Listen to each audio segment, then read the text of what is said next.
Hello, listeners, and welcome to Push2Plat, a somewhat PlayStation podcast, I believe. But we are joined today by a returning guest who knows the PlayStation. He's from a trophy whore podcast, I suppose you could say. He's returning guest. He does bring the awesome every week, I'm told. So I'm going to sit back and shut up. It is my pleasure to welcome the wonderful I Yield to No One. How are you doing today, sir? I'm good. How are you? Are you ready for Christmas? Well, it's a really mixed bag, actually, Yield, because, like, getting all ready, we're going to have, like, a family Christmas. Everyone's coming over or everything else. And then 2 days later, we're supposed to be going away up the coast. But this wonderful thing, which I don't want to whinge about because I know you Americans have an intimate relationship with the wonderful COVID, but we are, in Australia, we've been really lucky, particularly in Sydney area, we've been really lucky until 2 days ago. And we have now, the suburb and the extended suburb we live in has now been labelled a corona hotspot. And we had 30 cases. Awesome! Join the rest of the world! I know. I thought, you can give me some tips here. But it's so funny because we never went into a full lockdown. Definitely not like you did in America in this area. Although we did have a couple of months working from home and everything. But this is the first time now they've put they don't really know what's going on. I think they're trying to track it all. So they put a voluntary stay at home for 3 days while they try and figure out what the fuck they're going to do, of course, with Christmas in only a few more days after that.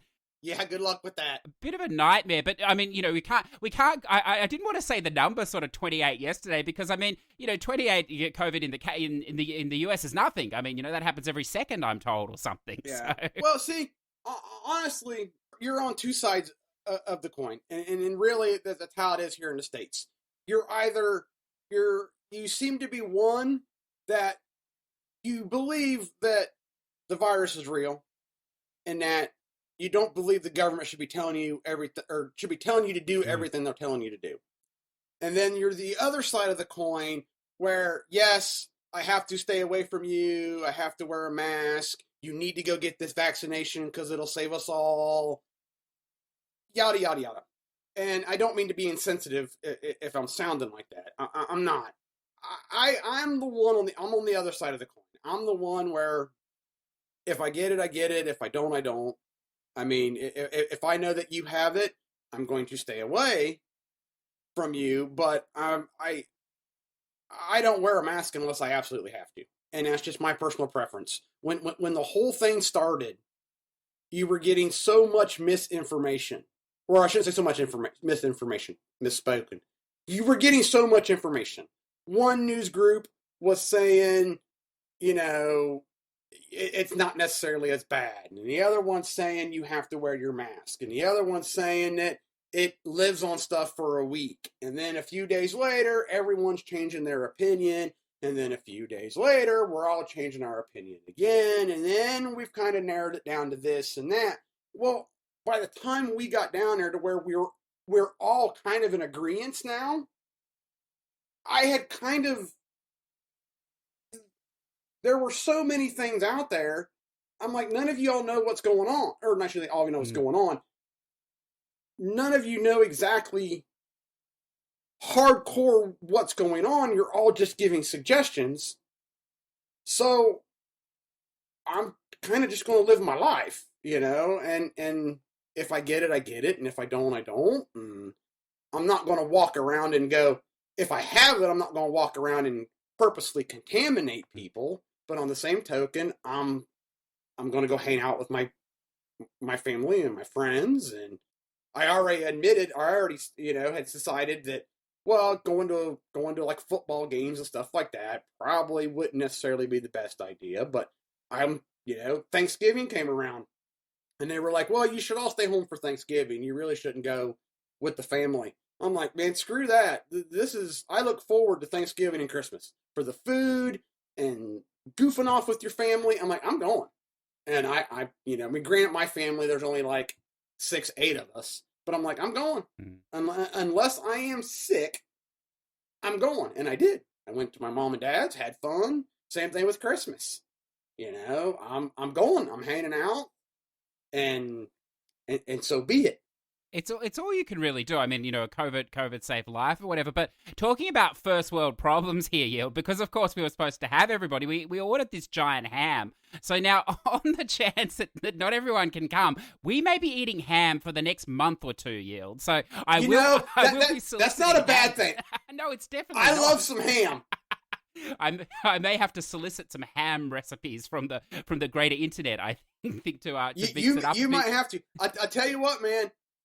There is nothing better than after you have a nice ham, spiral ham or however you're having your ham, and then after you have some ham and eggs left later. Ah, fantastic. That's good stuff, man. Yes. I'm looking forward to it. Well, look, before we get into the games, look, I think we could talk about ham for a while because I'm getting hungry now. Good. But before we do, look, we've got to throw in a little bit of an interesting point. Now, I know you haven't played this game. I know it probably doesn't interest you that much. I'm of the same position, but there was news yesterday dropping, listeners, of course, of Sony pulling Cyberpunk, the base versions of Cyberpunk, off the Sony store. Now, I don't, this is whatever it is, Yield. It doesn't really matter, I suppose. Well, I suppose it matters if you bought it because now you can get a refund if you don't like it. But yeah, it got me thinking, because I read somewhere someone goes, I've never seen this happen before. This is the first time I've seen Sony do this. And I know that's not exactly true because it has happened before on one or two games I've bought, but it hasn't happened often. And I was going to ask you, has it ever happened to you? Have you ever been in the position of buying something that's been pulled or refunded, I suppose? No, I haven't. I mean, the only closest thing that I could come to would be No Man's Sky. Yes, yeah. And that's a game I plan on trying to get back to next year because I knew coming up to it was going to be overhyped because one, I was hyped for it, but two, you just got that feeling that, everybody was hyping it.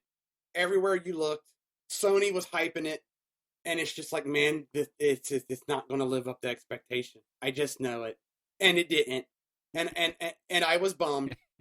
But I believed that Hello Games was going to make it right, and I moved on to other games, and then I've heard and I've read articles where it has gotten to the game that it was supposed to be. So I'm like, good, awesome. Now it's time to get back into it because I wasn't going to return it. I bought it. I paid for it. I stuck with it. So with Cyberpunk, I can understand people's complaints. I was hyped when the game first came out. The longer it got delayed, the more my excitement waned.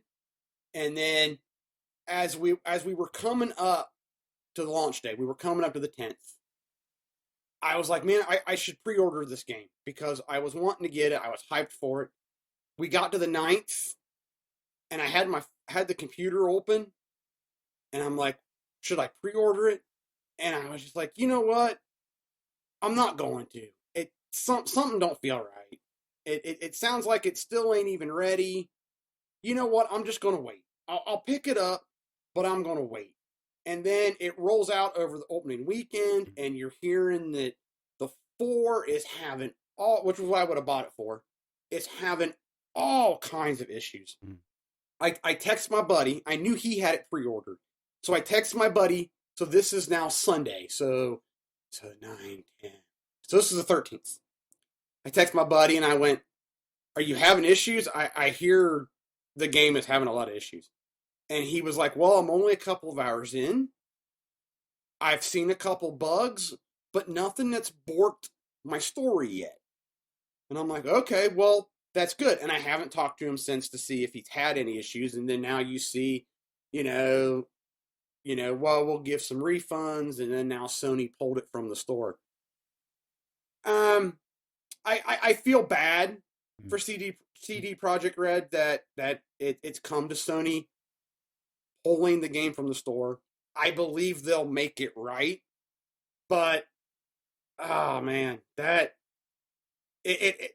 gotta hurt. That's gotta hurt Sony because they were really pushing the game, and then to get that much backlash that you pull it off the store, man, it kind of makes me feel glad I didn't buy it right away but I feel bad for them because I know that they worked hard for it, and I know that they probably felt they were back against the wall. They had to get it out, and it wasn't right for the old generation yet. And we mentioned it. I think we talked about it on Trophy Horrors a little bit, and it was like, you know what?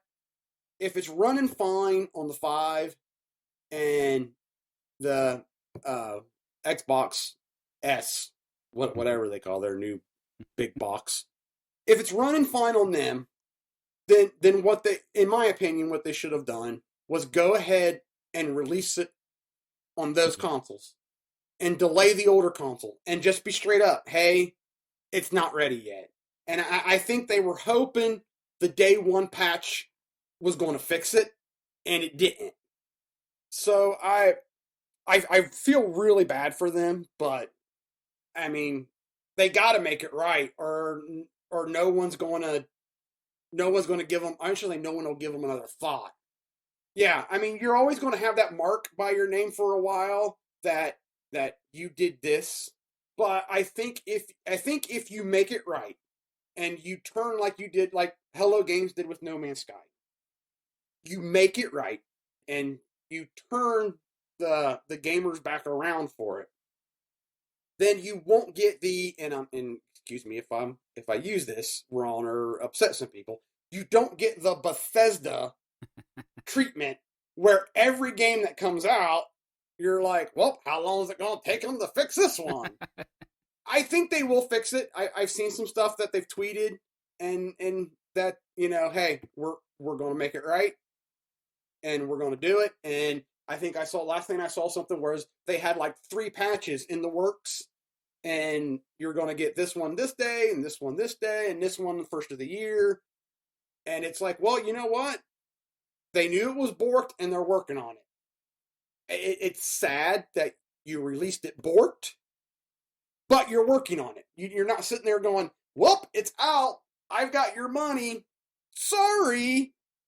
And move on to their next project. They're trying to make it right. Yeah, no, I think that's very well said, and I'm sure I agree with you. They would definitely will fix it given time. And it's funny you mentioned the No Man's Sky, because that was almost the opposite issue they're having here. No Man's Sky releasing with not enough content, perhaps. That was the major criticism. Not enough in the game. Yeah, and that, yeah. It's not that it was buggy or it didn't work. It just didn't have all the content we were promised. Yeah. And Cyberpunk on the opposite end seems to have too much content because the system can't run it. So it's a real juxtaposition. The old system can't handle it.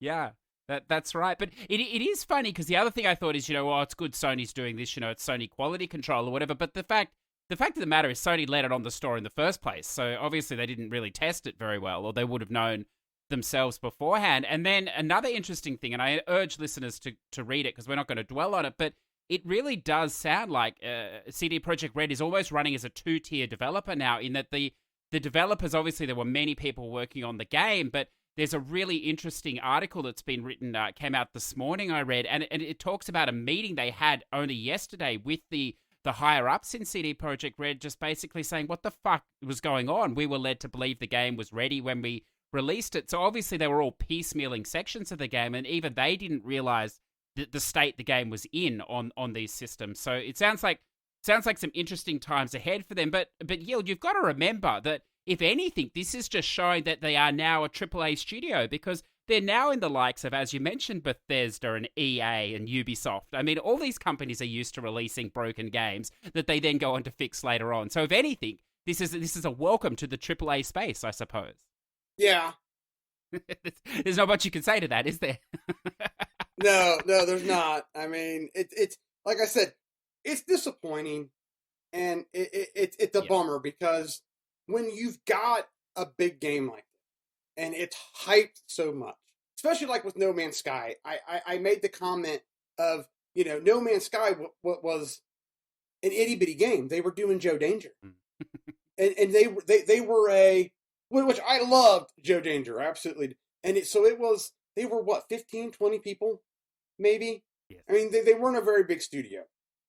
No. And so they take on this monumental project, and I think they upped themselves to like 100 people, maybe up to 200 by the time it was done. And so for a small company like that, that make or breaks you. And when it came out of the gate with not everything that was promised in the E3s leading up to this, because they pimped this thing out 2 years out, and then it kind of falls flat. I was worried that it would shutter the studio, because you could see that there was talent there. It was too big of a dream. I should say too big of a dream, because they've got it to where they want it. It wasn't ready in the time frame that they said it was going to be ready. And so that's how I felt with Cyberpunk. Was, here is just this massive game that we're going to give you. And we've sprinkled stuff here and there. We've showed you stuff here and there. Everybody's hyped for it, And then, oh crap, we're having issues getting the whole game to work. So we delay it, and we delay it, and then we've delayed it again. So now you're starting to get the murmurs of, oh, it's Duke Nukem forever. Because now we just keep pushing it and pushing it. Well, we got to get it out. Either they were getting pressure from Sony or themselves or the investors or something. We got to get it out. Well, it's working on these consoles. Maybe it won't be as bad here. So you release it, and you get all over the spectrum. A lot of people, it's unplayable. Some people, I don't have any issues at all. So, and that may depend on how much stuff you have on your system. So, I mean, I just feel bad that they had this big vision, and it fell short. That it's enough to where it may turn some people away from their next project. They may not even consider it. Oh, CG Projekt Red's doing another game. Oh, it's going to be broke. I don't care. Don't want to hear about it. And that's where I feel bad is that it could be your one big game. And if it falls flat, gamers now are so fickle, you might be done. That might be it. And it's unfortunately a time that we live in. Yeah, it's a fantastic point. And look, as you say, I have full faith after having played The Witcher 3 and seeing the development they put into that game, and now they have even more money and success. I'm sure that, going into next year, it will improve. And the reality is the game we talked about last week with Velvet, but the reality is the game released as an early access game on consoles. Whether they label that or not, that is exactly what it is. And the next-gen updates for the game don't even come till next year anyway, so even though it runs, well on the PS5 or the Xbox Series X, you are playing the base version of the game. You're playing the PS4 and the Xbox One version. That up-res next-gen version doesn't come till next year anyway, so the game is, in effect, an early access game. You're paying full price, as you do often with early access, to experience it early, knowing that you won't get the full experience till later. And if we were playing in the PC sphere, Yield, that would be standard. But It's just perhaps that they maybe should have put that word on it, and they didn't. But look, let's leave them there, because we could go down a wormhole there as well, I think. We could. We definitely could, because you know what I was thinking, just to detract here, but I don't know if you ever played the wonderful Stardew Valley, but I read about that game, and the guy took years, like 5 years or something, to make it, and it was a single developer or whatever else, and it just talks to the point about, shareholders and pushing things going out. And, he had no backers or whatever else. And, well, I mean, his only backer was his girlfriend at the time and then wife. And, he ran up debts making this game. He did nothing else, and he finally pushed it out. It took him 5 years to get it ready, and it was completely done. And look, it went on to be hugely successful for he and his wife or whatever. But the reality is, Yield, you have to live, not, and the more people involved in the game and the more shareholders and things, the less time window you really have on holding stuff, don't you? Yes. I mean, on something like that. Yeah. When you're using your money, you can take as much time as you want, because you're the one putting the money in. When you're using someone else's money, bank, shareholders, or whatever, they're only patient for so long. And then I want to see a return on my investment, and I wanted it yesterday. So unfortunately, you have to walk that tightrope of you know, it's got to go. Even if it's not ready, it's got to go. That's right. Well, hold on. It's fickle. It is fickle. And the other thing that I thought about too is that, more and more games these days are moving to games of service. And some of these games, like we've seen, like Marvel Avengers, it's a similar situation in perhaps it launched and they were hoping for that financial injection from the initial sales to then fund future creativity. And sure, there's microtransactions in that game, but we're seeing more and more games, subscription-based games that obviously, have taken money over time to build content. Perhaps this is just a variation of that, in that we'll take a bit of financial gain at the start here, and also a bit of, we'll value where it sits in the market, this product, because it was hugely overhyped. We'll take some of that money, we recoup what we've spent, and they probably have recouped almost everything they've spent, to be honest, in that mad rush in pre-sales and pre-orders.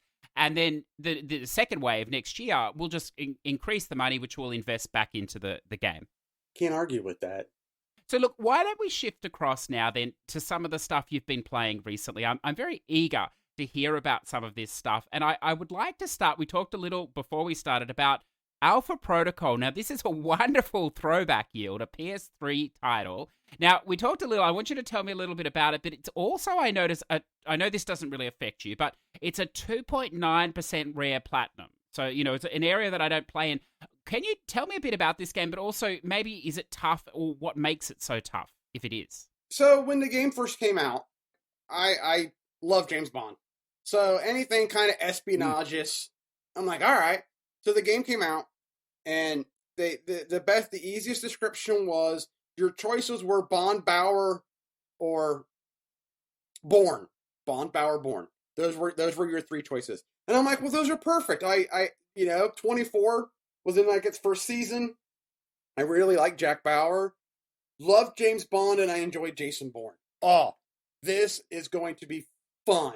And then it came out, and it kind of fell flat with reviewers, and I'm like, don't care. I want to play this. A buddy of mine picked it up and played it, and oh yeah, I've played a little bit of it. It's fun.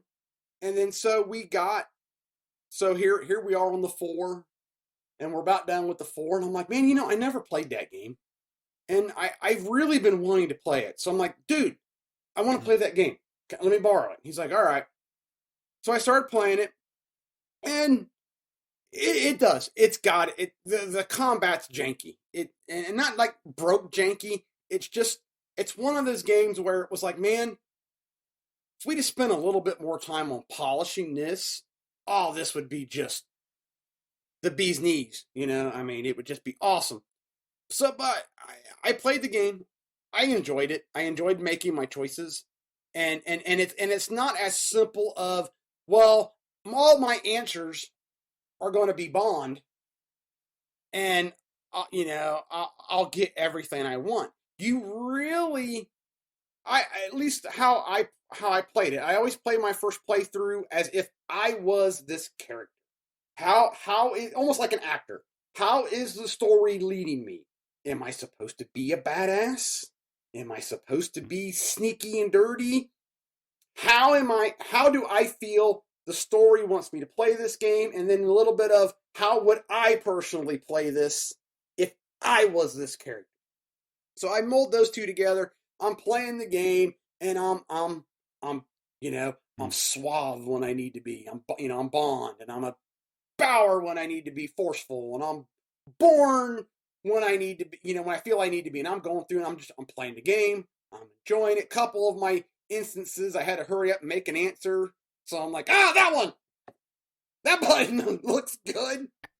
Hopefully I didn't tick them off too much, because sometimes you're trying to read every answer, and that counter just zips along. You're like, crap, this one!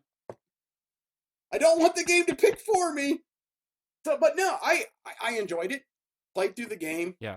What we were talking about earlier, there's a trophy for sleeping with all the female characters in one go, and How mess up. I was I got all but one, and I was 2 points away from. I looked it up later. I ended up being 2 points away from getting the last one, and I was like, fudge. And then I got to looking at the trophy list, and I'm like, oh, there's a trophy for getting everybody to like you. I'm like, well, okay, that's not so bad now because they gotta like you to sleep with them, so I'll just knock those two out on my next playthrough. Well, then there's also a trophy for ticking everybody off and killing everybody you have a choice to kill. Because you have choices through the game. Do you want to kill this asset, or do you want to let him live? So I'd let them all live because of how the story was going. I was kind of like, you know what? I'm not ready to off you yet. You might be useful later. So, because I am an international spy. That's right. So, and I've seen enough Bond films where, you know what? This guy might be useful later. So I let everybody live. So I'm like, well, I got to kill everybody and I got to tick everybody off. So that'll be good. Another playthrough. So I got like 2 more playthroughs to do to get all my trophies. And you can't really trophy jump or chapter jump and be like, well, I'm gonna jump to this chapter, which was nice about Beyond Two Souls. That I was able to jump to a certain part of the game and go, well, if I play from here to here and make these choices, I'll get these trophies. Okay, well, really, in Alpha Protocol, it's not really set up that way. So I have to play the game 2 more times, which I'm not upset about. I refuse to play a game my first playthrough with a trophy guide. Because for me, I feel like it ruins the game for me. Because I'm more worried about what I need to do to get this accomplishment or trophy than I am about enjoying the experience. So my first playthrough, I play the game. I might pop the trophy list open and see what trophies that aren't hidden and kind of go, oh, okay, I might need to do this. I might need to do that. Okay, I'll keep it in the back of my head. And if I remember, great. If I don't, well, I'll get it on the next playthrough or the punch list. So that's just how I play my games. Yeah, no, I think that's good. More power to you, I would say. So, but like I said, I've got 2 more playthroughs of it. I enjoy it. I recommend people, if you can pick it up and play it, you should pick it and play it. Especially if you like those James Bond espionage type games. It's fun. Yeah, it's funny because I saw, a year or 2 ago, I saw quite a few people were picking this up because obviously there are people, Yield, a strange breed in the trophy hunting community that like their ultra rare trophies. In this game, it does come up a surprising amount. So I think at one point I picked it up actually. So perhaps it is worth a look if I can drag myself back to the 3. But and it's not. It doesn't seem like there's any difficult trophies other than the fact that you have to pay attention to your dialogue because a couple of the guides I looked up, it doesn't give you you answer these questions this, and this. And then later on, you want to go this, that, and that. They don't. They're kind of like, well, with this character, you need to be aggressive. This character, you need to be suave. Because the story kind of melds itself in and out of present time, and then back to when you're doing some missions, back to present time, and then at the end, we're now all caught up to what's actually taking place now, which I enjoyed, but you really kind of think of how you do your choices throughout the game. So it's just, I don't think it's one of those super hard platinums. I think it's rare, where it is because not very many people played it, or I don't want to go through it 2 or 3 times to get the platinum. I think that's probably the crux. Now, the next one I want to ask you about, I always find this interesting. It's actually a game that interests me quite a lot here on the PS4. I see you committed to it. You played the prologue and you bounced off it. So it opens the door for me to ask why. Okay. This, of course, is this Star Wars Squadrons. What's going on with this thing? So honestly, I bought it when it came out because I love Star Wars. I loved as a kid, N64 Rogue Squadron was I absolutely loved it. And played every Rogue Squadron Mhm. since on the GameCube. So I was hoping I would get a Rogue Squadron-esque type game. Not exactly what I got. I popped it in like a week after I bought it. I played through the prologue. I don't hate the game. I played through the prologue, and then I went back to playing my other stuff, and I just haven't gotten back to it. So there's just nothing about the game. It's just I popped it in, started playing it. Okay, I'm enjoying it. Okay, I'm playing some of my other stuff, and then it kind of got pushed back. That's another game I kind of hope I want to dive back into. Yeah. Over Shutdown, because one, they added in my B-wing, which was the thing I was the most bummed about when the game came out and they announced the ships. I'm like, I got my X-wing, check. I got my A-wing and my Y-wing, check. I got my TIE Interceptor, check. What the hell is this U-wing? I'm like, where's the B-wing? I like every so often I would tweet EA. I'm like, where's the B-wing? We're in the timeline of right after Return of the Jedi.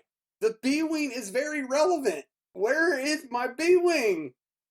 It's always interesting to see the take EA has on some of these Star Wars games. Now, the reason I bounced off this game, and I don't know if this interests you or not, is that I didn't realize how much of it was going to be online. It seems like there is a story, is that correct? But then the majority of the push is multiplayer in this game. It is, and I knew it as we got into development that it was going to be online, co-op, online focused, and online.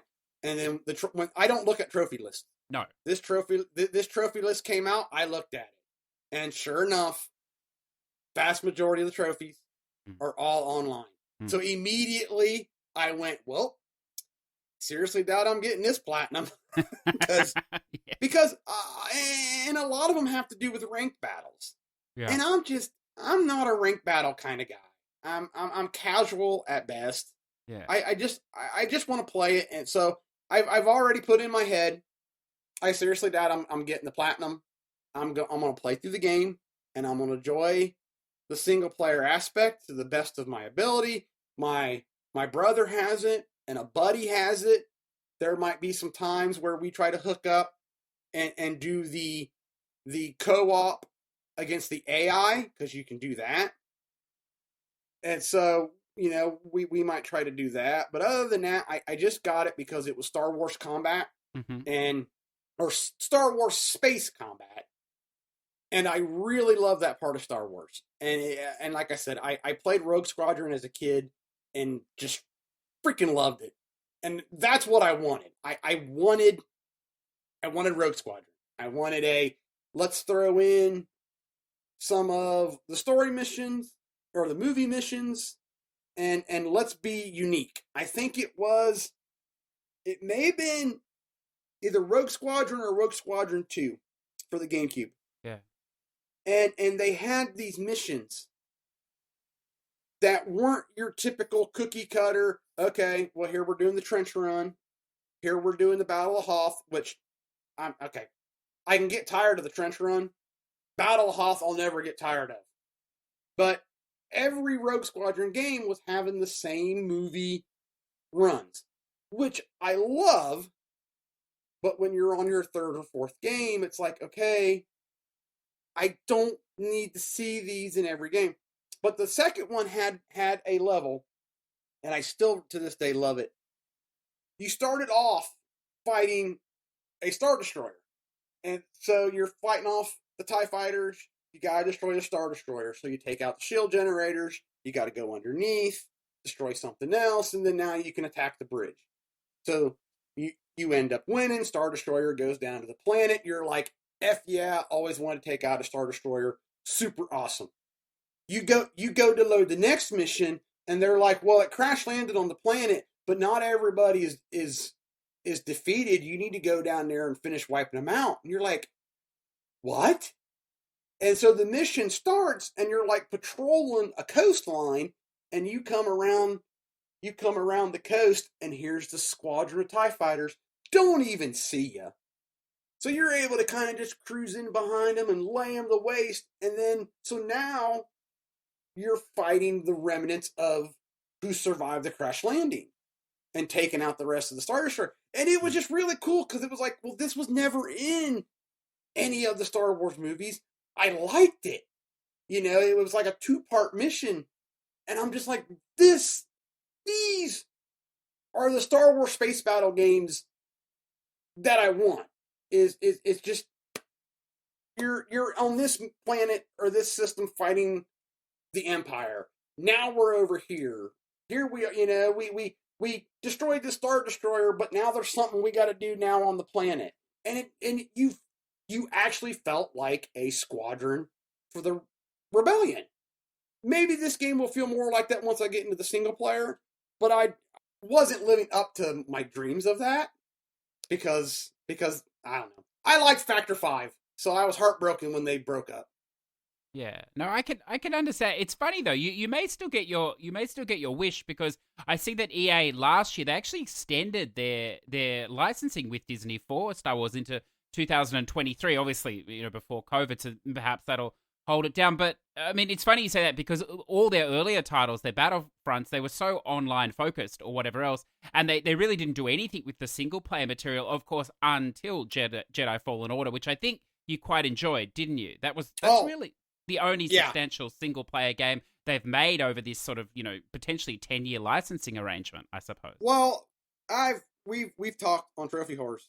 EA's dropped the ball on Star Wars. They've had the licensing for so long, and although Battlefront was nice, yeah, like you said, online focused.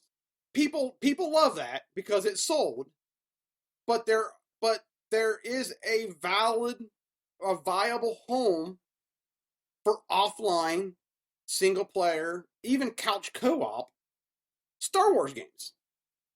So I am absolutely thrilled that Fallen Order lived up to the hype and was as good as we wanted it to be, especially after they nixed 1313, because that was looking to be really good. And just pulled the plug for, I don't remember what reason. I'm sure it wasn't good. Yes, yeah. And then Squadrons, I was excited because, like I said, you know, I just Rogue Squadron. I mean, who doesn't like Star Wars space battles? That's right. Well, look, seeing we've opened the door on this Star Wars, and we're sort of nerding out a bit here, Yield, but this is sort of a little bit out of my comfort zone, so it's interesting to me to learn about this sort of stuff. But, you know, my knowledge of Star Wars goes about as far as the Ewok, and that's it. It's very clear, of course. You know, I love the Ewok, but we were talking before we started, too, about this. Now, I believe it's an anime, you said Clone Wars, which has some relevance to the current Mandalorian. Do you want to talk a little about this as well? So, those of you who are Star Wars fans know that you got your original trilogy, you got your prequel. One of the second movie, episode 2, is called The Clone Wars. So Disney was doing an animated series called The Clone Wars. The Clone Wars, the movie, I think the movie mainly takes place towards the end of the Clone Wars, or we jump it's been a while since I've seen it, or we jump through a lot of it in a 2-hour movie. Clone Wars spans years. Okay? So the animated series kind of takes place at the beginning of the Clone Wars and goes up until Order 66. So I love The Mandalorian, and when season 2 rolled out, there was talk on the internet that there was going to be Clone Wars references. Now I've seen season 2, so there are Clone Wars references.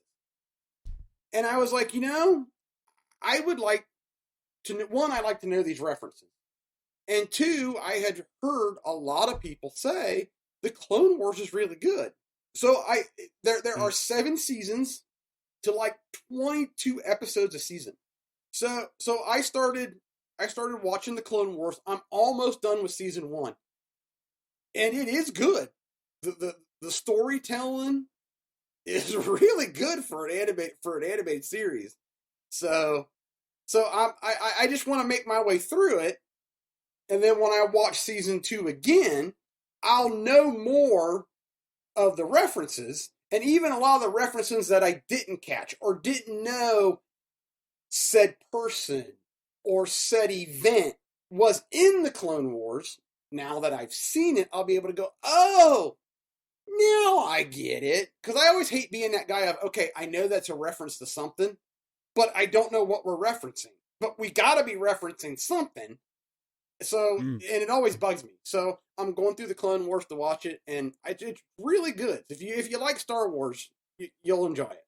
Okay, thanks for that, because it's sort of, I mean, it probably sounds bizarre to you, but there are a couple of massive franchises that I don't dip my toes in, because there's just too much lore, as you say, too much backstory. It's just such an investment to get into now if you never were into it, in the years previous. And of course, Star Wars is one and Game of Thrones the other, and it's awesome for me to hear people to talk passionately about it, because I know they really love it or whatever. But it's for someone on the outside, Yield, that hasn't dived in. It's a scary thought how much content there would be to catch up on with all the movies and the series and everything else, to actually immerse yourself in it if you never have up until this point. Well, see, I was lucky. I grew up Star Wars.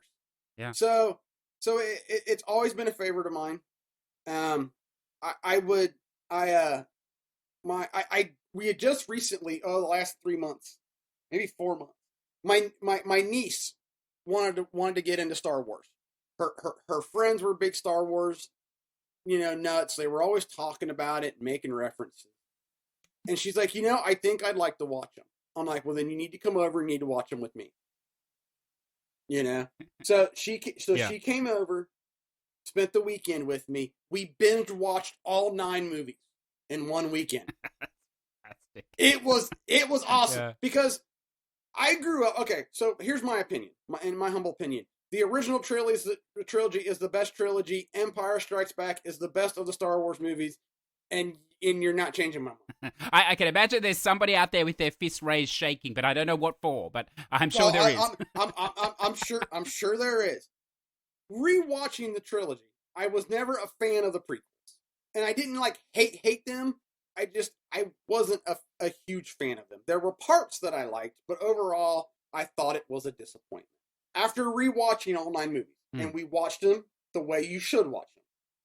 4, 5, 6, go back, watch 1, 2, 3, then 7, 8, 9. So, I watched 4, 5, 6. I never gave Return of the Jedi the credit of how good it is. I was like, you know what? This actually is really good. It's probably second or third favorite Star Wars movie. Empire is still my favorite, and that's not changing. But Jedi is probably second or third. I rewatched the prequels. Although I still hate Jar Jar Binks and is the absolutely worthless character in the entire series, they're actually pretty good. I was probably, because I love the original trilogy so much, and this was kind of different, was why I didn't like it so much. But after rewatching it, you know what? They're really not that bad. I hated on them too much. The sequel trilogy, I like them. I just don't think the storytelling and the pacing, you can tell it's not George Lucas. And it felt off. It was missing something. Now, you've got the other people who are the younger generation that this is their Star Wars, and they absolutely love it. So, you know what? Maybe it's a generational thing. I just don't get it.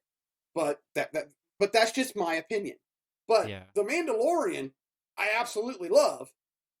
So I think it depends on your director and your writers and the direction that you're taking the movie. Because I love what John, if I say his name wrong, excuse me, I love what Jon Favreau and that group is doing with The Mandalorian. I love their storytelling. I love their direction. It's just, I love it.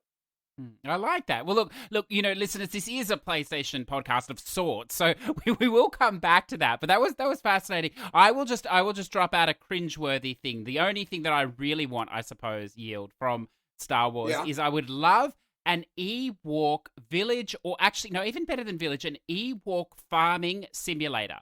Highly sort of, bright, colorful, and the Ewoks just out there farming, a bit like a Farm Together game, which I'm sure nobody in the Star Wars universe wants, but except for me, because I think they're so cute, and I would love them in that sort of a management style game, I think.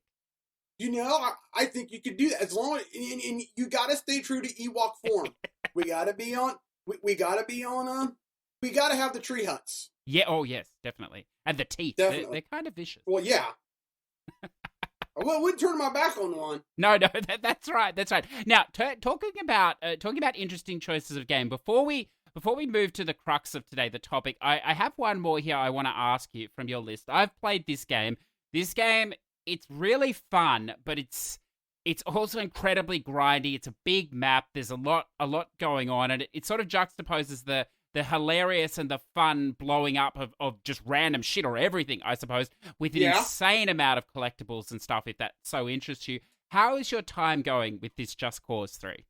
I'm almost done with Act 1. I was looking the other night. I think I got like a couple more missions to go, and I'm done with Act 1. I enjoy it. I fell in love with the series with Just Cause 2. It's a big game. Had honestly never heard of it. Never heard of Just Cause. Mm-hmm. And a buddy of mine picked up Just Cause 2. He was on, I believe, it may have been Sarcastic Gamer, and was like, man, everybody is singing this game's praise.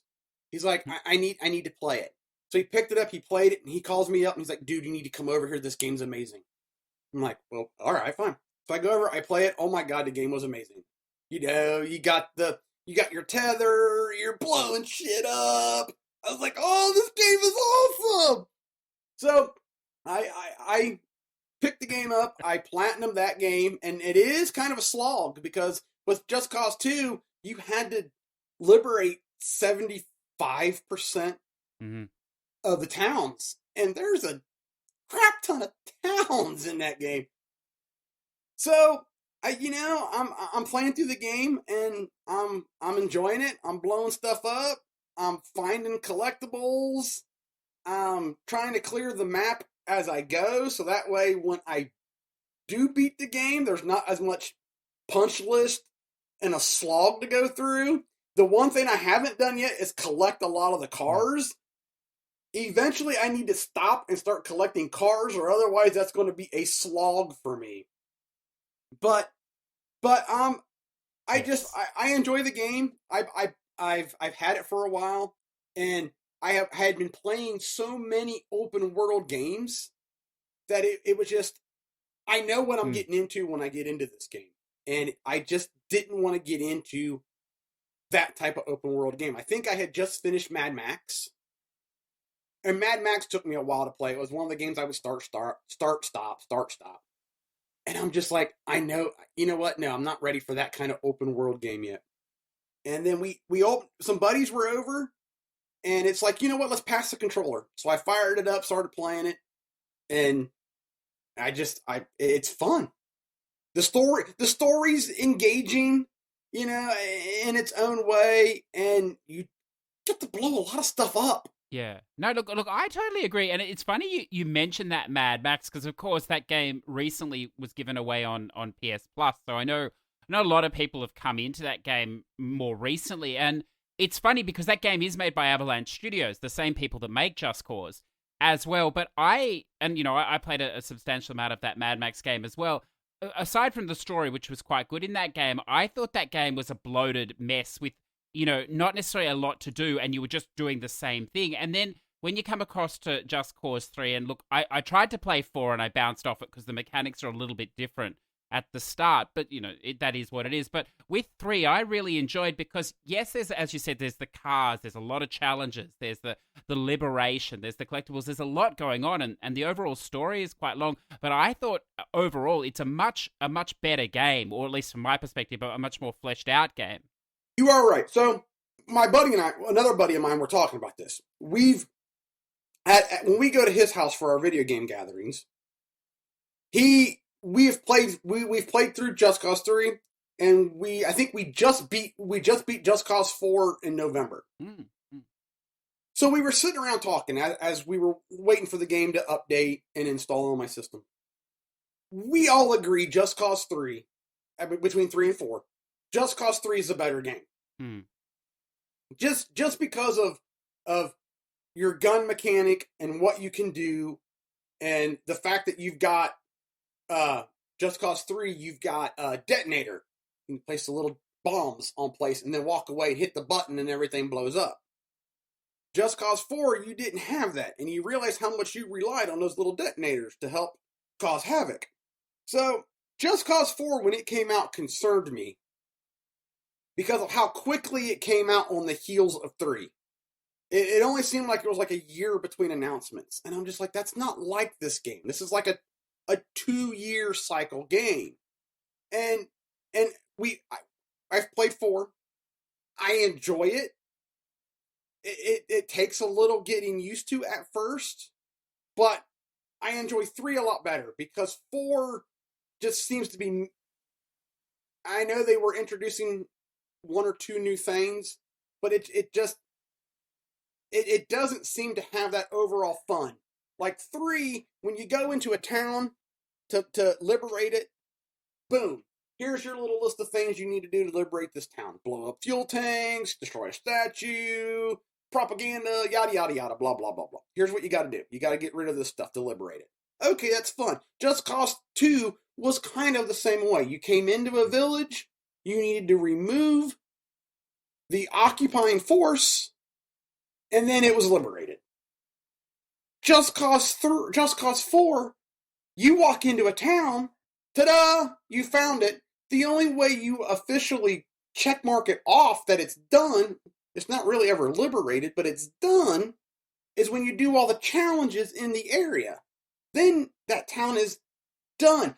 That threw us for a loop for the longest time because we're showing up 2 games. You show up, you remove the occupying force, town's liberated. We walk up to this town and we're like, what are we supposed to do?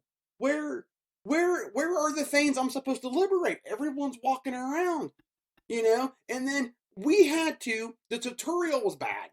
And I don't mean that in a bad way, but you have to advance the front to be able to continue the story, to not get murdered when you go into the neighboring province. Yep. The tutorial does not tell you how to advance the front line. I had to look it up online because we were getting ticked off spending 2 hours not doing anything. But other than that, once you figure out how to advance the front line, what you need to do, it's not overly bad. It's just not as good as 3. It's so funny because, Mad Max coming on PS Plus a few months ago. And look, I know not everyone has it, but many do. Just Cause 4, I think is available last month or this month or something. And, the worrying trend with Avalanche, I'm not sure if you're familiar with their I think it was their last offering. I think it did come out after the division that worked on Rage 2. And that, of course, was the Generation Zero, which is a bit of a travesty in all marks for this. And, I mean, this studio, Avalanche, has always been a little bit janky. I mean, they're not a AAA. They're somewhere like an A or a B studio. Like, they're, a bit like THQ Nordic, I think, in some of their properties. But they make fun games, as we said, with Just Cause 3. But this Generation Zero, I don't know if you've seen this, Yield. It was a travesty. A game that launched with, no clear objectives on what you were supposed to do and very little content, as well as issues with frame rate, graphics, and all this stuff. But they're a studio that they're not afraid to go big or whatever else. But I don't know. I think sometimes, as you say, with 4, it would have been better if they just held the mold that they already had, or it would have been better for me, I suppose. I have that game. I haven't gotten to it yet. Oh, good luck with that. I know it was made by a smaller team within Avalanche. Yes. And the concept intrigued me. 80s Sweden, and all of a sudden you come home and these giant robots are roaming around and you can't find anybody. Don't know if they're dead. Don't know what's going on. And I'm like, you know what? I kind of like this. I like Avalanche's games. I've liked every one I've played. You know what? I didn't buy it day one. I picked it up on the cheap. But I'm like, you know what? I'm going to play this. So that's in my next year plan to do, is to get through that. I even actually picked up. There was a sale, one of the past sales, a couple sales ago. I picked up the DLC for it because I'm Oh, okay. if I'm going to play through a game, and especially like if I can pick up the DLC for on the cheap as well, I'm going to play through all of it, or at least try. Mm. You know, I'm going to play through all the story, even the DLC stuff. Now, whether I go for all the DLC trophies depends on how you do it. I mean, I always have intention to do it, but sometimes you change how you want to do the DLC trophies, and then I'm just like, I don't feel like investing that much time into it. Like, I'll point out, Mafia 2. I played Mafia 2 on the 3. Borrowed it from my buddy, played it, loved it, platinumed it. I'm like, you know what? I'm gonna go through the DLC because he had the bundle that came with the DLC. Like, you know what? I'm gonna play through the DLC. Trophies don't seem overly hard. I was reading the descriptions. All right, I'll get 100% this game. Started playing it, and they changed the way it turned into a scoring way of how you get the trophies. And I'm just like, I don't like it this much to go for high scores on everything. Okay, I just play through it for the story, and I'm done. Well, that's what I intend to do. It's funny you mentioned this DLC. I didn't know, because I played a little bit of this Generation Zero at launch, so that wasn't there. But I wonder if this is, and maybe after you've played it, you can come back and tell us. But I wonder if this is a little bit of a Fallout 76 situation, because there wasn't much story in the base game, but it looks like the DLC is heavily story-based, both DLC packs. So I wonder if there's a bit more fleshing out with those, perhaps improved. The only thing that I know of, and this is just from what I read from the description, was that you make your way to an island resort. Yeah. Oh, so another map. Basically. And on this island resort, there are survivors, and there are new machines that you have to encounter. And I'm like, okay, and the price was right. And I'm like, okay, I'll go for more story for this game. Yeah, well, that's one of the things that I would have liked with that. So it's interesting, and by no means am I coming off negative with Avalanche. Like, I'm probably one of the few people that did, well, there's a few of us that enjoyed Rage 2. I thought it was fine. It was quite good.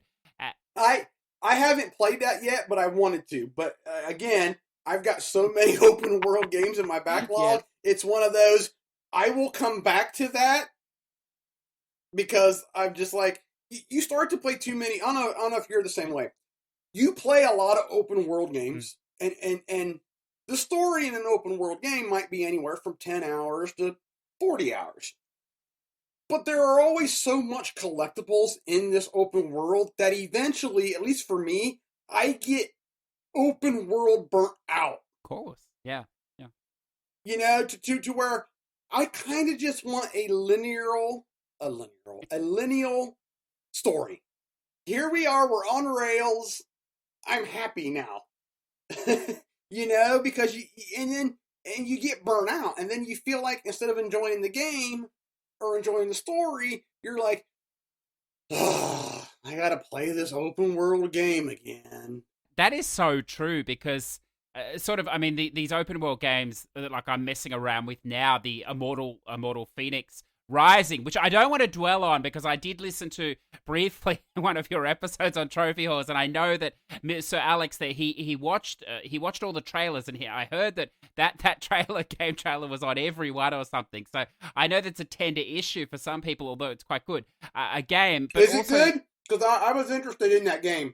Yeah, it is. It's really good because the funny thing is I'm playing Assassin's Creed Valhalla and that at the same time, and I wouldn't suggest that to anyone because making forward progress, it feels like a snail. Like you drop 10 hours in either of those games and it just moves it forward slightly because there's so much to do. Having said that, Immortal Phoenix is definitely a shorter experience, I think, than Valhalla. There's less to do, but there's still more exploration, perhaps. But on the Valhalla side, and I don't know if this game interests you or not, Yield, one of the awesome things they've done is that they've contained sort of more smaller stories within the region. So yes, there's an overarching story which is going to take 60, 80, 100 hours or something, but within these regions, you could, I mean, the more you complete the region, the longer it will take. But 3 to 5 hours, you can comfortably have a nice little story arc within a particular region, and it's more than a side quest. It's a yeah. I like that. Yeah, well, they have these wonderful little side quests which, take,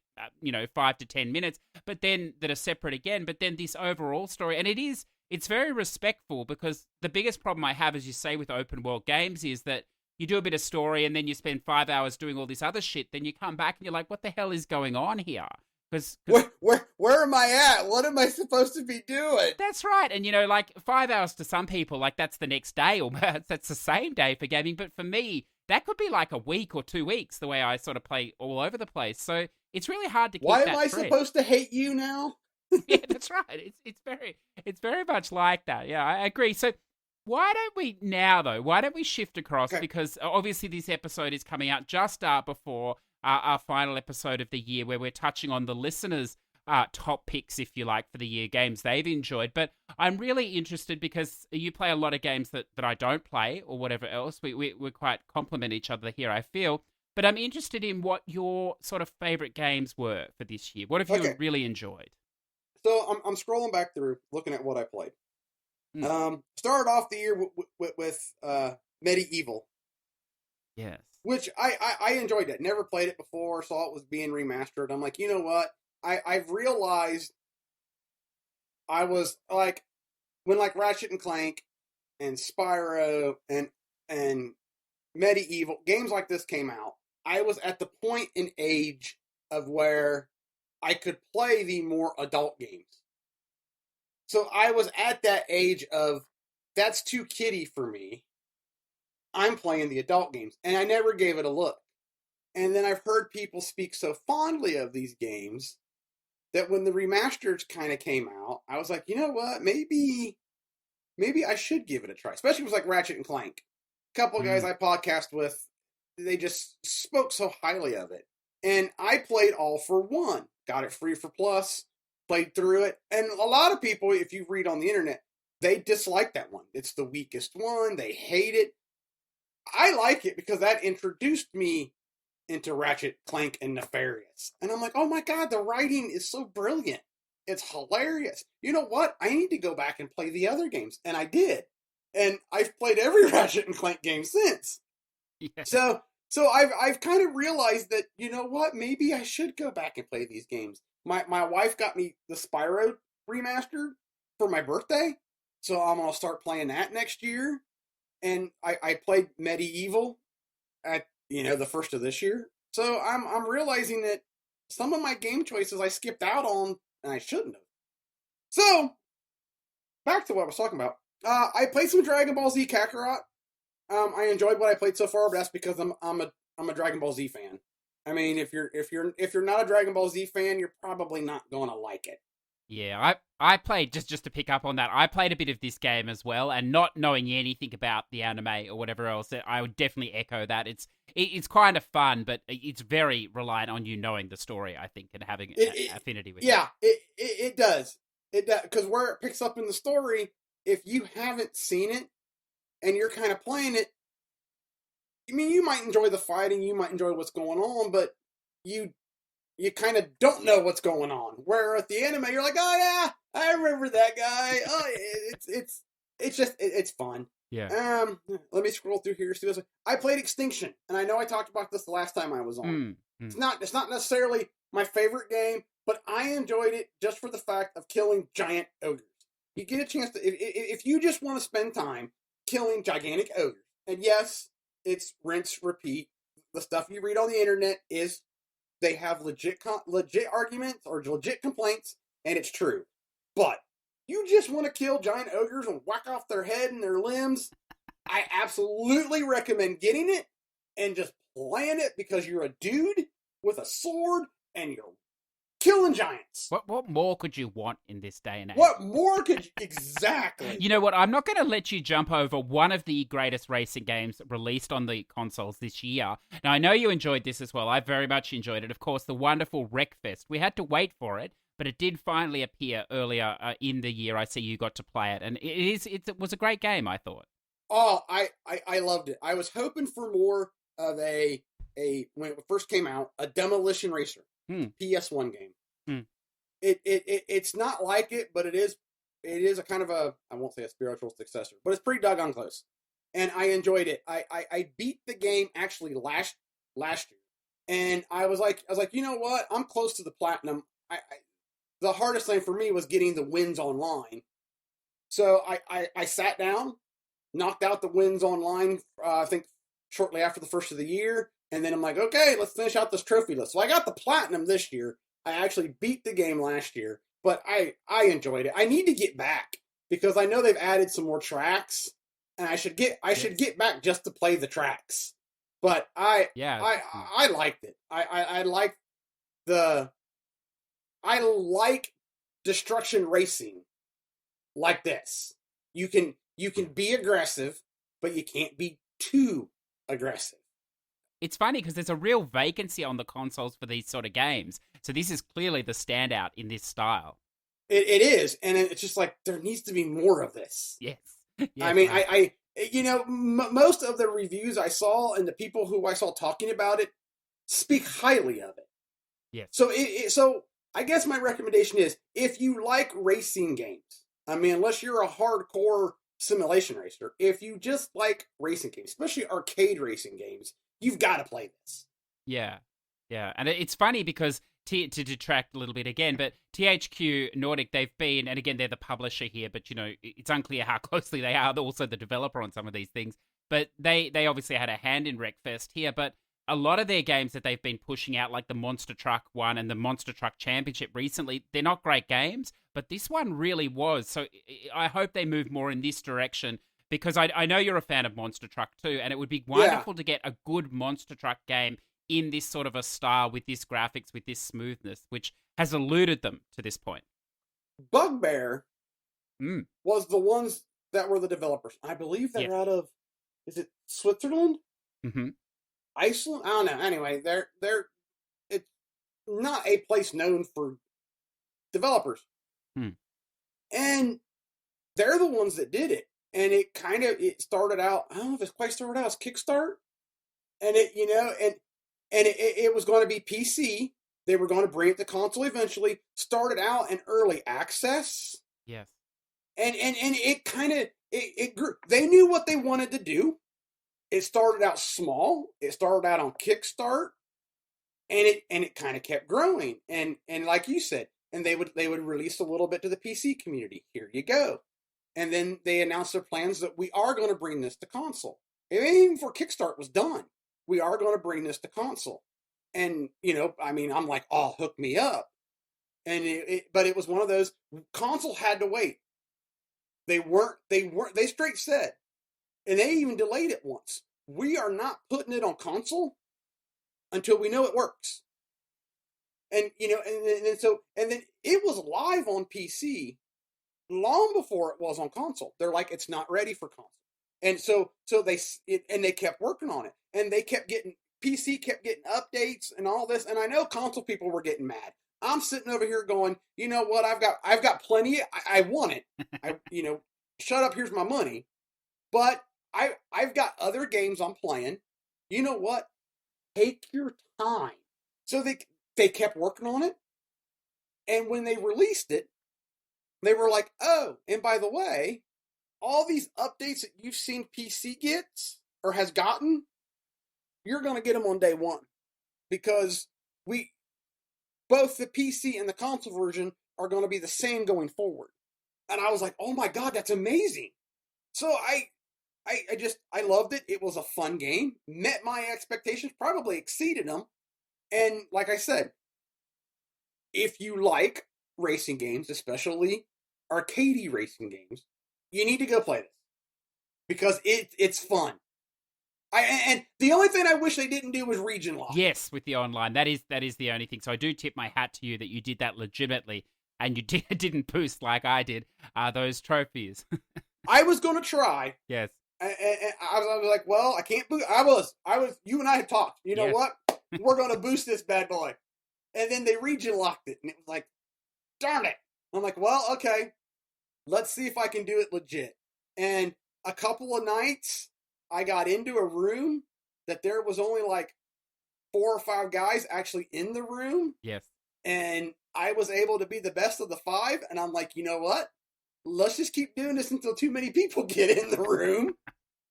Let's rack up as many wins as I can. Once I got my 10th, 20th, I forget, 20th win, I'm like, peace out, multiplayer. I'm done. Well, it sounds like, we're sort of crying it's a bit tough, but the problem with these games, and this game definitely to a degree, and also the NASCAR games in particular, is that, back in the day, winning was okay. It was possible, in these online open lobbies, but today in these games, there are communities and leagues that just race online, and the level you can get into with some of these people is off the charts. So it's insane. It's very tough.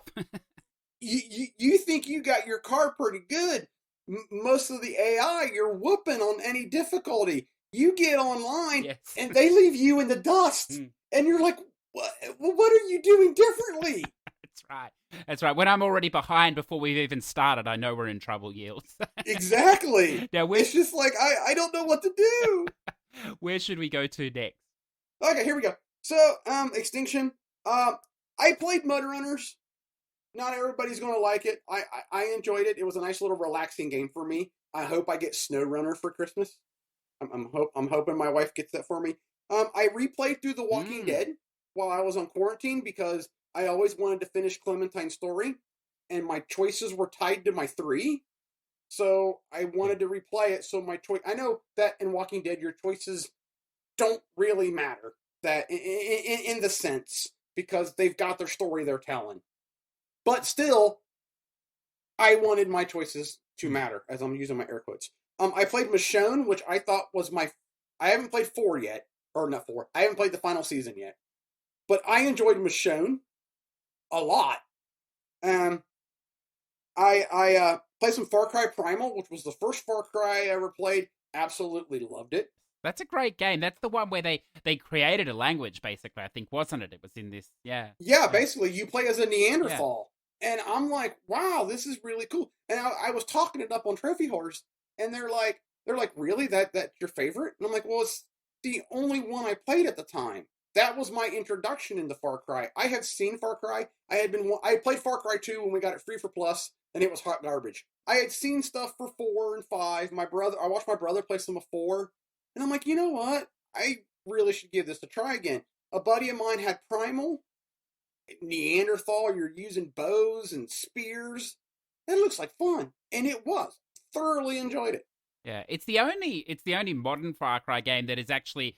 It's different, I suppose. It left the formula. Like, yes, it's open world. Yes, it's a bit of a collectathon or whatever, but it's not like all the others have been with this oppressive thing or whatever. And one of the great things about that game was the day and night cycle. I remember in the jungle in particular, gosh. And the animals. Freaking night will murder you. Yes. Your first maybe 10 hours. Your first 10 hours of playing that game until you get your guy leveled up. That nighttime will freaking murder you. I remember I had my torch, and I had my little creature until was able to have an animal follow me. I got murdered at night, and you don't know where it came from. No. Which made it all that much more fun. And also frustrating. Yes, it was. And I remember that game had a wonderful trophy. It probably didn't affect you. It was the only trophy that I couldn't get. It took forever. And I think there was something to do with killing certain animals. And it was some sort of leopard. And the fucking leopard, you could hardly see it. And I had to spawn in and out of just continually fast traveling around the map for hours. Then the thing finally appeared, and the ironic thing, Yield, was I was so annoyed, possibly a little drunk by this point as well, that every time I was just pushing all the buttons, and I spawned in right on top of this fucker and took him out as I spawned on top of him. So it worked out well, but it was frustrating.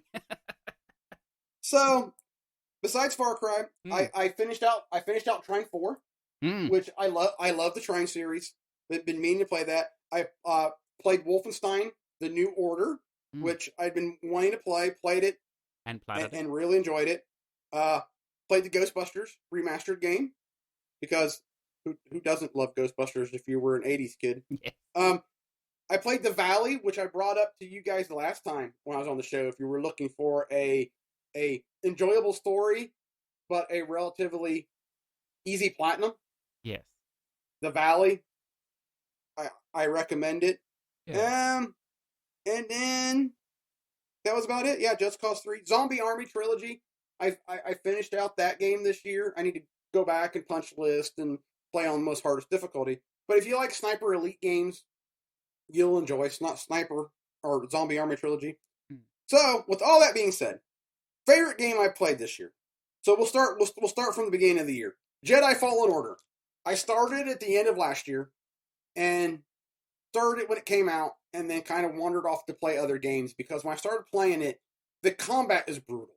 And I'm used to playing, Force Unleashed, stuff like that. And I guess that's how I was attacking it. And the combat was kicking my tail, and I was getting mad because I'm better than this. And finally, I got back into it. I'm going to do this. Finally, when you realize that you can't play it like the games you've played, Star Wars games you've played before, and I changed my combat of how I'm attacking the game, I really enjoyed it. I absolutely love the story. The combat is really good. You just have to find how you need to play the game. Like I said, I was used to Force Unleashed. I've got all these force powers. I'm a badass with my lightsaber. And this, you're not in the beginning. And that was throwing me for a loop. But it's great game, great story. The map, that was the only issue I had with it, was once you unlock the whole map, and then now you're going back through to find everything, you get lost. And you get lost easy. But other than that, it was finally a single-player Star Wars story that EA promised that they were going to do, and they actually did a good job of it. So, that is on my favorite games of the year. Finally got to Hellblade: Senua's Sacrifice. Yeah, wonderful. Absolutely wonderful. My wife really, not that she didn't have a desire to play it, but she was busy at the time. I played it with my headphones on. And I absolutely, because I heard that was the best way to play it. I absolutely recommend that. If you haven't played the game, or you did, but you didn't play it with the headphones on, play it with the headphones on. And thoroughly enjoyed the game. Thoroughly enjoyed the story.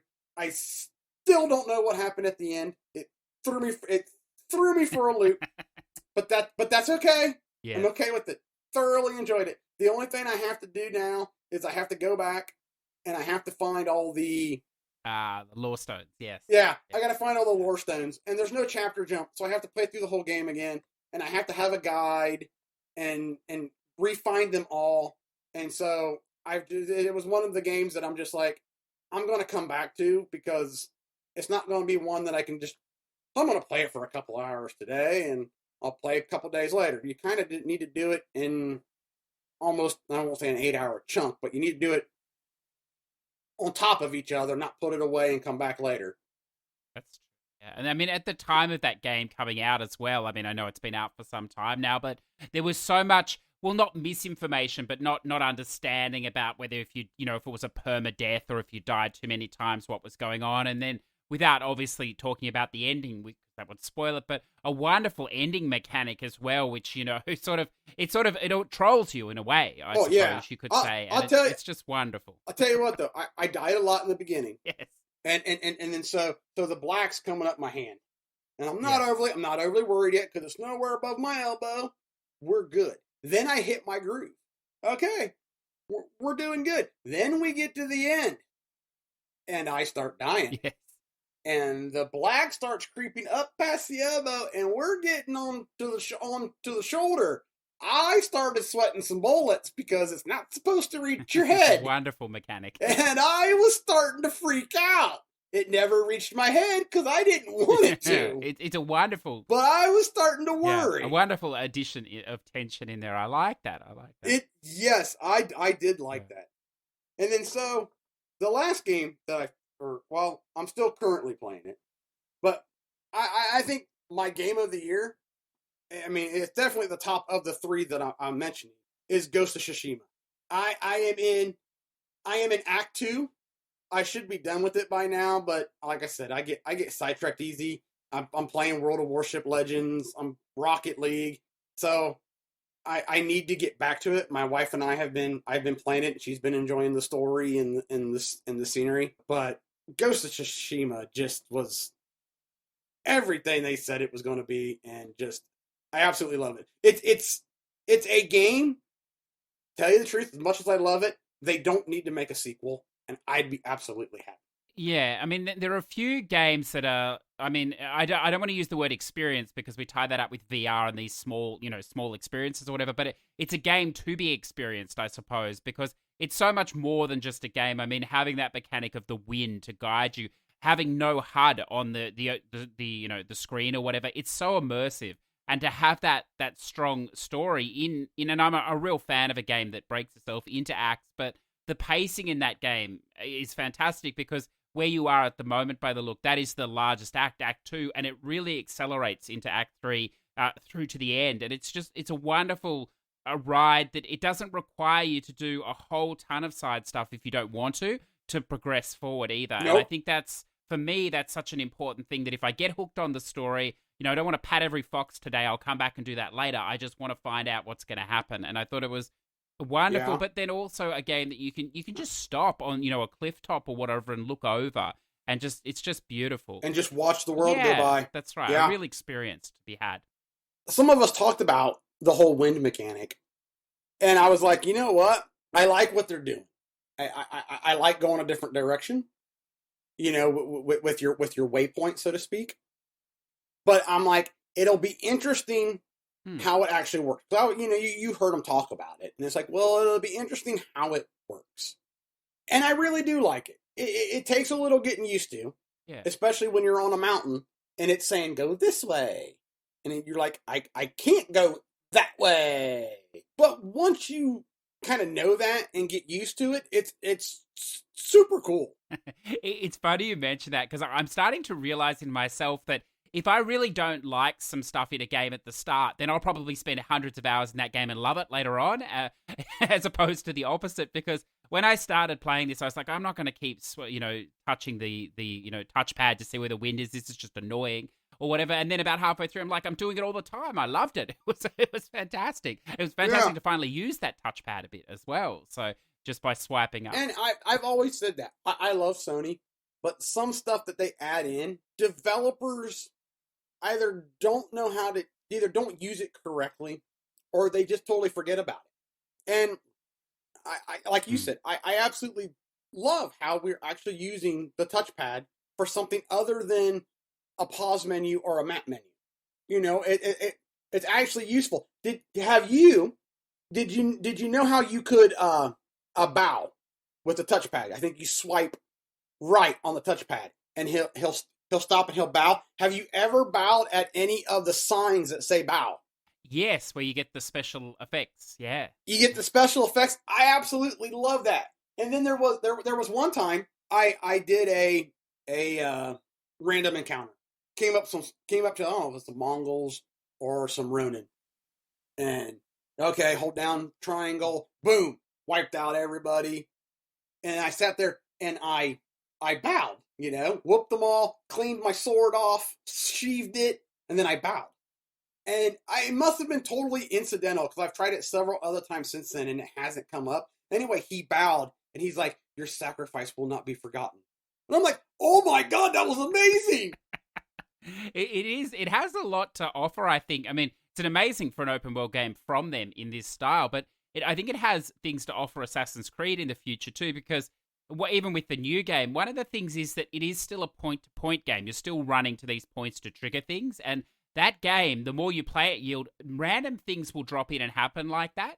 And it's just, it's very rare in a game for that to, I don't know how they cued it exactly, whether it's cued on a particular trigger, it must be to some degree, but those little things happen, and it's hugely immersive when it does happen.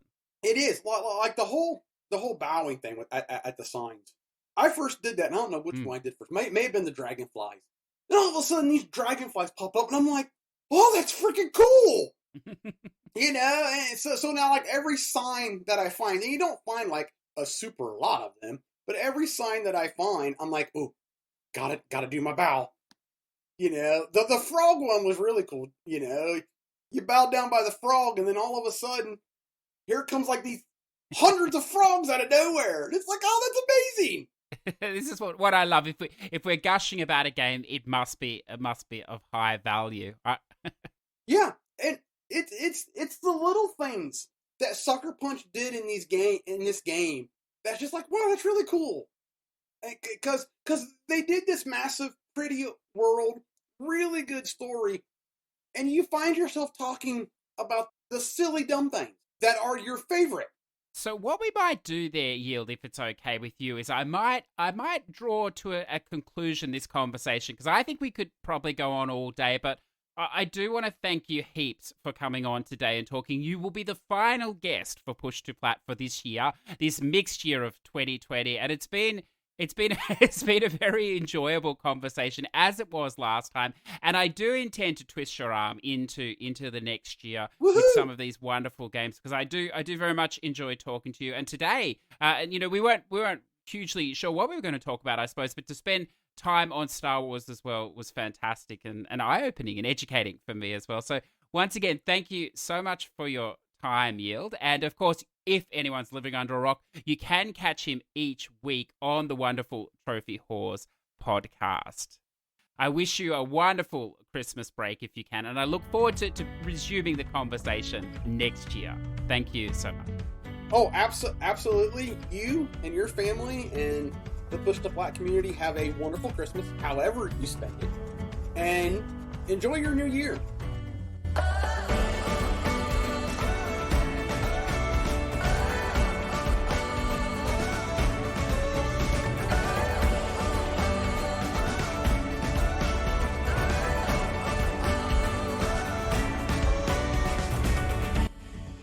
Well, there you go, listeners. That brings us to the end of another week's show, and we are rapidly approaching the end of the year. The wonderful thing about this show is the diversity of guests. Who knows what we're going to talk about each week, starting with games, but then sidetracking ourselves into Star Wars. Look, it's an area that I don't know a lot about, but always happy to talk to passionate people. I've heard so much about The Mandalorian, so to hear more about the greater universe today was a wonderful thing. Now, I know some of you have submitted your games of the year as well. They're all coming in our final show for the year next week.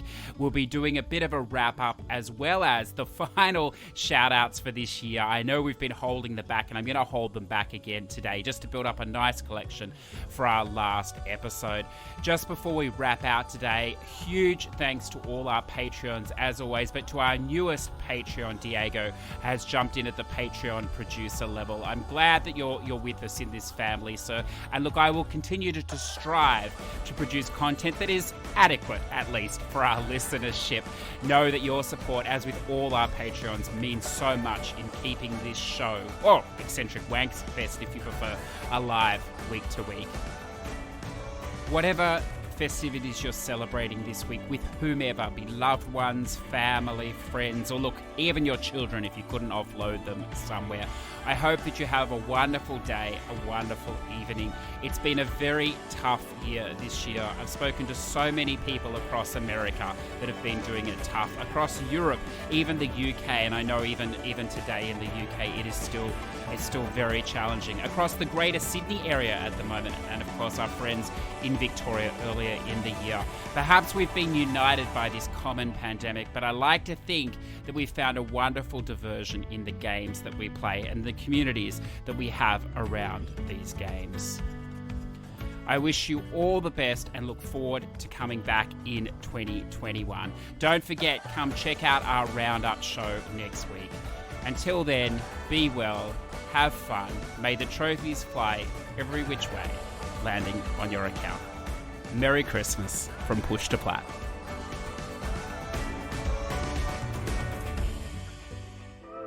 Push2Plat podcasts are conceived, written and edited by CJ Anderson in Adobe Audition, YouTube upload handled by Repurpose.io, music licensing by Artist.io. Push2Plat would like to thank all our Patreon supporters, with special mention to our Patreon producers Zador VP, Redbeard Rick, Ready to Ebeg, MZ Nitro and Diego. Without your support, this show would cease to exist. If you would like to say hi, jump into the Discord in the show notes or on Twitter, the Push2Plat. If you are interested in supporting the show, then jump on Patreon, the Push to Plat Patreon, where you can find more information on how to support us and to allow us to continue to bring wonderful guests and topics from around the world.